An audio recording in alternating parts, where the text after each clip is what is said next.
ये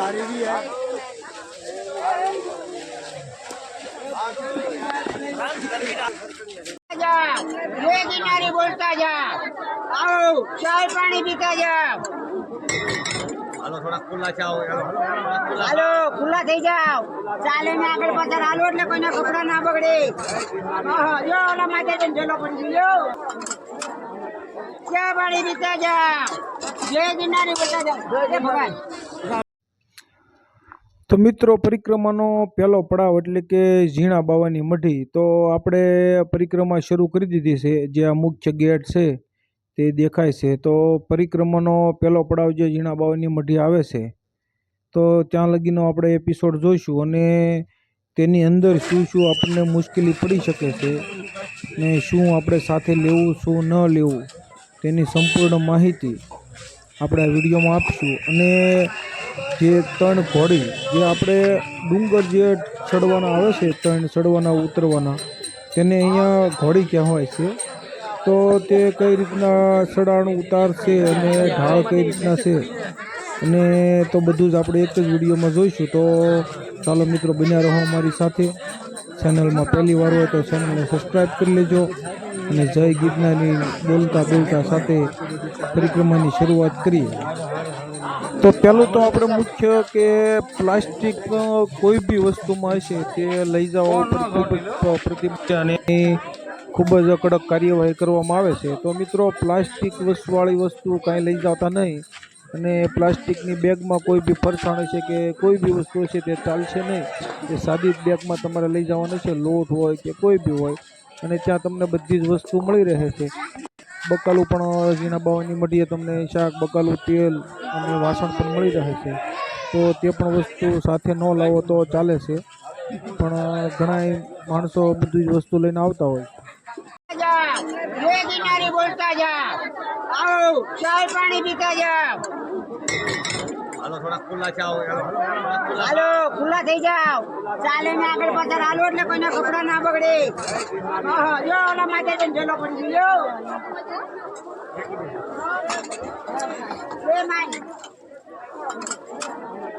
ચા પાણી પીતા જાઓ, જે કિનારે બોલતા જાઓ, જય ભગવાન।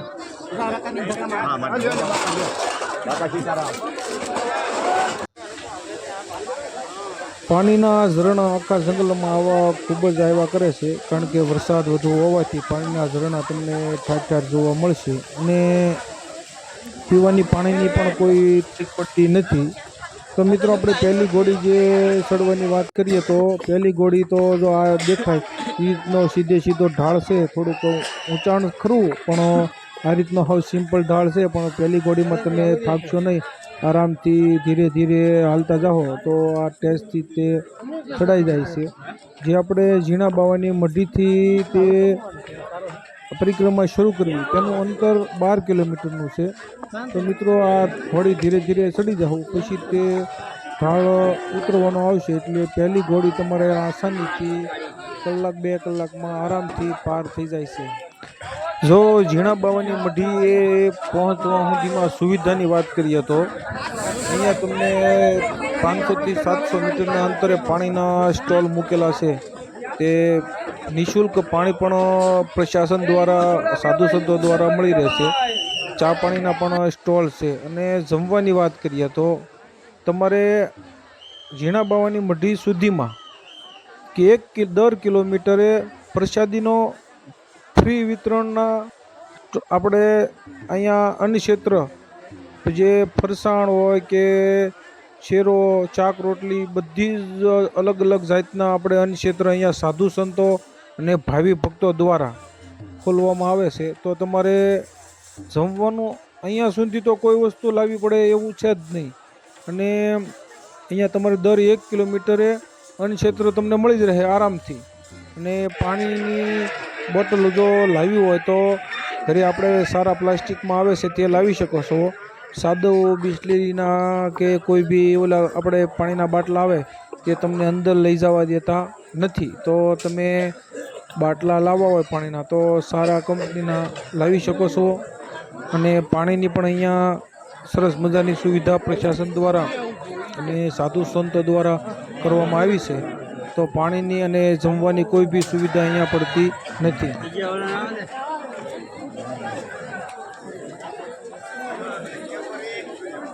ગરમા ગરમ જા ભાઈ.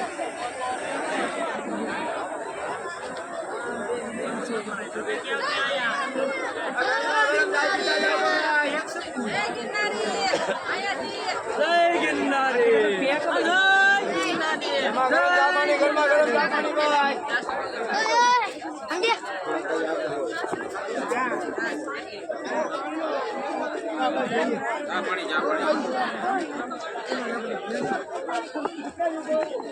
તો આપણે પહેલી ઘોડી ચડી ગયા છીએ અને હવે જો આ રીતનો ઢળાન દેખાય છે તે હળવું હળવું આપણે ઉતરવાનું રહે, કારણ કે પબ્લિક ખૂબ જ હોવાથી અહીંયા તમે કોઈની સાઈડ કાપીને આગળ જઈ શકો એવી પરિસ્થિતિ નથી, કારણ કે રસ્તો આખો ફૂલે ફૂલ ભરેલો હોય છે.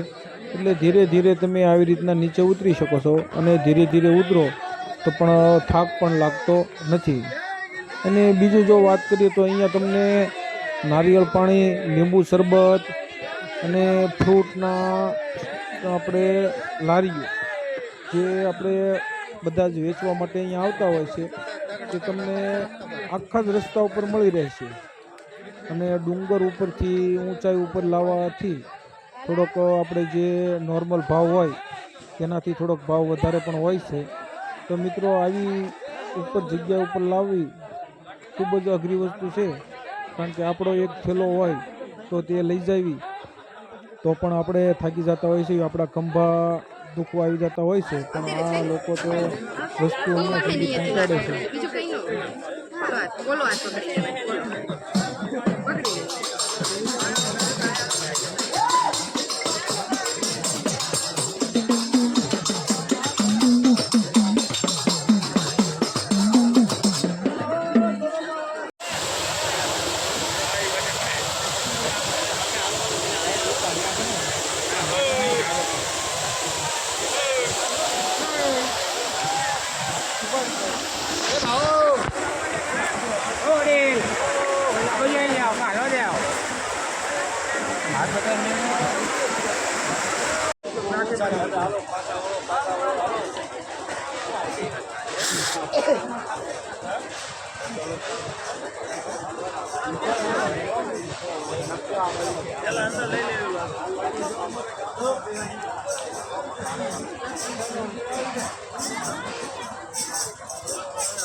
તો આ ફરજ ચોકી છે જે આપણે ઝીણા બાવાની મઢી આગળ છે. જો અહીંયા આપણે પહેલાં ચેકિંગ થાય છે, અહીંયા પણ પ્લાસ્ટિક પકડાય તો 25,000 કે તેથી વધારે સુધીનો પણ દંડ થઈ શકે છે. તો મિત્રો પ્લાસ્ટિકની આપણે આગળ વાત કરી અને એક વિડીયો પણ મૂક્યો હતો પ્લાસ્ટિક વિશે, આપણે સંપૂર્ણ વિડીયો. તો મિત્રો પ્લાસ્ટિક કોઈ બી લાવતા નહીં અને અહીંયા 25,000 કે તેથી વધારે દંડ થઈ શકે છે. તો આપણે ઝીણા બાવાની મઢીએ પહોંચી ગયા છીએ અને અહીંયા જોયું છે તો આપણે દૂધ, કરિયાણું, બકાલું, વાસણ બધું જ અહીંયા મળી રહેશે. વાસણ ભાડે અથવા નવા જે પણ જોતા હોય તો અહીંયા ઝીણા બાવાની મઢીએ આપણને બધું જ મળી રહેશે. ત્યાં 3 થી 4 તો અન્નક્ષેત્ર ફરતા ફરતા ચાલુ છે અને બાજુમાં જ આપણે ઝીણા બાવાની મઢી છે જે આપણે ઝીણા બાવાને આપણે ઓળખીએ છીએ કે ઝીણા બાવા જે સલમની અંદરથી જે પાર નીકળી ગયા હતા એટલે ઝીણા બાવા કહેવાય છે. એનો ઇતિહાસ ઘણો લાંબો છે તે આપણે બીજા વિડીયોમાં કહીશું, પણ અત્યારે આ ઝીણા બાવાની મઢીએ પહોંચી ગયા છીએ. અહીંથી 2 રસ્તા છે જે આપણે સૂરજકુંડ દ્વારા જે જાય છે તે રસ્તો મેન અને સાચો રસ્તો તે છે, અને બીજો આપણે જવાય છે માળવેલા થઈ. અને માળવેલા ઘણા લોકો માળવેલા થઈને જતા હોય છે અને ઘણા સૂરજકુંડ દ્વારા, સરકડિયા હનુમાન દ્વારા ત્યાં પણ જતા હોય છે. પણ સાંચી પરિક્રમા જો કરવી હોય તો આપણે સરકડિયા હનુમાન, સૂરજકુંડ થઈ અને જવાનું રહેશે, પણ આપણે માળવેલા થઈને જવાના છે. તો આપણો અહીંયા પહેલો પડાવ પૂરો થાય છે ઝીણા અને આપણે બીજા પડાવમાં સરકડીયા હનુમાન નહીં પણ માળવેલની ઘોડી ચડવાની છે.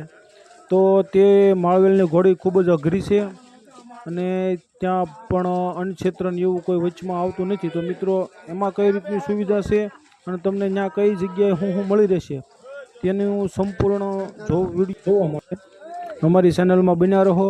પહેલી વાર હોય તો અમારી ચેનલ સબસ્ક્રાઈબ કરો અને પરિક્રમાનો વિડીયો કેવો લાગ્યો તો સારો લાગે તો કોમેન્ટ બોક્સમાં જય ગિરનારી લખી અને પ્રોત્સાહન કરજો.